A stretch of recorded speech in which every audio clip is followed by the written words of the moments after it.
Hello guys, welcome back to Comic Book Cafe. I know it's been a while, but today we're going to review Green Lantern New Guardians number 38. With only 2 issues left before the series is wrapped up to the final issue, we finally find out what happened. So basically, obviously New Gods, the Godhand events are now over.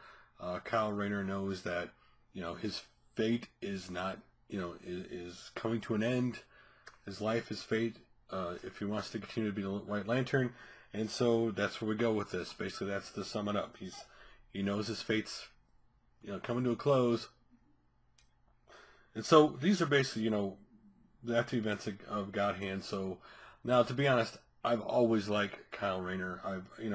When he first appeared in Green Lantern at the time, even though I had, read Hal Jordan as a character since basically Emerald Dawn miniseries started, and they brought him back around the 80s, early 90s when he came back. I had read, Hal Jordan at that point. I knew his history, Guy Gardner was around at that time, John Stewart, all those guys.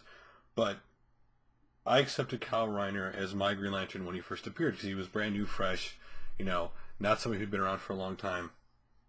And of course, that was the time when DC was really going into, it's time to get rid of the old generation. We're going to go to younger generations of characters. And so I've always liked Kyle Rayner as a character. And it's interesting that he is now basically the most powerful Lantern. But basically, he's the White Lantern.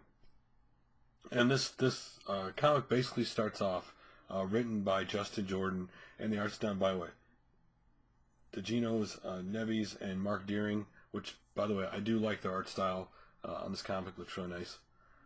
Basically starts off the comic with showing a world, and basically this lady trying to get her daughter off the planet. She's luckily, they say there's no more room, but she gets her daughter on the last spaceship out of there. She stays there when whatever it was comes, which ends up being a Source Titan. And just when she thinks she's basically going to die, all of a sudden this black stuff comes up and surrounds the creature. And that's all we see. Then we cut to, of course, Kyle Rayner and Carol. And where do they stand in their situation? They're obviously on the Star Sapphire's home planet. Where do they stand in their relationship situation? Did they love each other? Were they rebound lovers? That kind of stuff. Character stuff, if you like that kind of stuff. And, they go back and forth, but ultimately, just when they're about to kiss, all of a sudden, there's a warning that goes off in a ring, and she put up shields as this thing hits the planet, and it is the Source Titan from the other planet, totally, dead, with the symbol on it. Kyle knows it's a symbol meant for him. But Carol decides to go with him anyway. And they go to the planet, and Kyle starts to kind of keel over a little bit, and the lady who was already there, the same planet we saw at the beginning of the comic, kind of tries to attack them, but doesn't, because Carol stops her. And then at the very end, Kyle and her are both wrapped up in a bunch of black, with the guy saying this is Oblivion. So that's how the comic book ends, with the villain, major, of course, villain showing up at the end. Looks a lot like Parallax. And this will say, this was basically kind of one of those setup comic books, right? It's one of those ones where, okay, we're going to wrap up the little things we need to wrap up from Godhand. The whole relationship thing was still hanging out there. We're going to wrap this, we're going to wrap it, we're going to not wrap it up what we are. We're going to show you where their feelings are now, but we're not going to actually settle the whole relationship because that thing's going to kind of go on till issue 40 when this all ends and we finally find the fate of Kyle Rayner and what the heck's going to go on. And then, of course, it's just a set for the next villain. There you go. Wasn't a bad comic. I actually enjoyed it. By no stretch, I'm going to say this was the greatest comic book ever.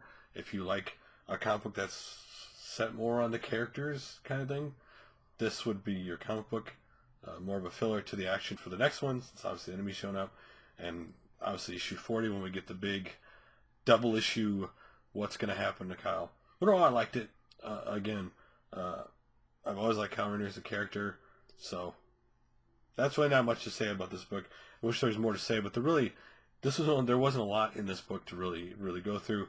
If you're a fan of the series, you obviously want it. If you're someone who maybe ever read the comic book before, I don't know if this is the issue that would hook you, but for fans of the series, obviously they would get it. But for people who've never read it,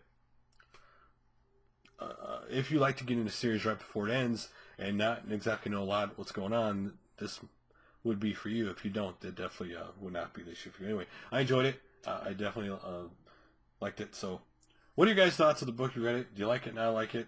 Where do you hope they go with Kyle? I don't see him actually leaving, dying, but you know, you never can tell these days what they're gonna do. So, anyway, thanks for watching, guys, and I will put up another review soon.